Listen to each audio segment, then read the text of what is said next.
Prazer conversar contigo novamente. Rapidamente eu queria entender os impactos de algumas reações, porque agora há pouco, inclusive, a Organização dos Estados Americanos disseram que não reconhecem porque houve manipulação, porque foi uma eleição que não foi limpa. O secretário-geral diz que Maduro tem que aceitar com os demais países que acabam não aceitando o resultado da eleição. Que tipo de impacto isso pode ter? Que tipo de repercussão ainda maior isso pode ter, seja na questão diplomática, até mesmo com o Brasil, que não se posicionou ainda oficialmente, seja na questão até mesmo do mercado, como você estava falando, mas eu queria entender um pouco sobre essas cada vez mais reações, né, de não aceitar ou de não legitimar o processo eleitoral lá na Venezuela. Tem impacto ou também a OEA não é um organismo, não é uma autoridade muito nesse assunto, como muita gente tem questionado outras autoridades, como ONU, como OTAN, enfim, um pouquinho sobre essa percepção, por gentileza.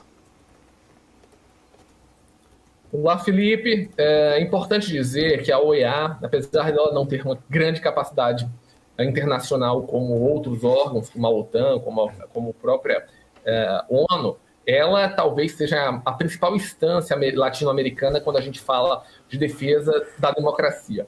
E em muitos casos, principalmente na Venezuela, a OEA foi a favor de Nicolás Maduro, foi a favor de ditadores e não fez grandes menções contra situações antidemocráticas.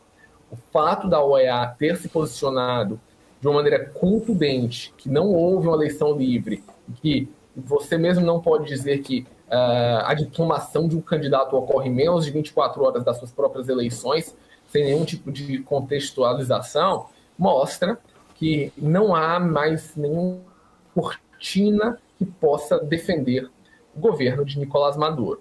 Outras instituições, como a ONU, até mesmo órgãos de comércio, como a Organização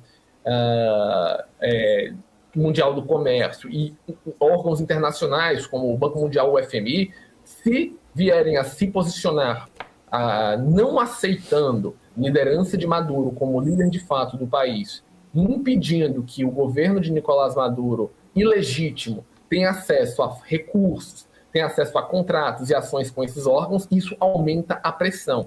Isso porque, no meu ponto de vista, a eleição não acabou. A gente vai ver ainda muita pressão de rua, muita pressão interna, muita pressão externa para que, de fato, os resultados venham à tona.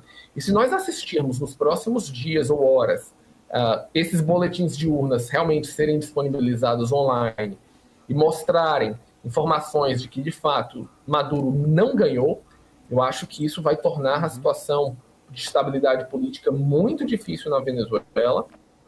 Eu tenho dúvida se os militares vão conseguir manter o controle ou se ainda ficarão ao lado de Maduro. Isso pode ser que torne-se necessário, até mesmo Estados Unidos e Brasil intervirem em fóruns internacionais para entender o que vão fazer daqui para frente.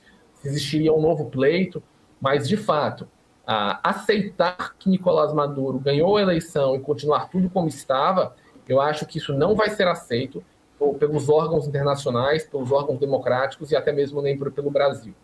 Só quem vai aceitar a vitória de Maduro vai ser Cuba, China e Rússia, Coreia do Norte, nações que são ditaduras, que não têm zelo pela democracia e pelos direitos individuais.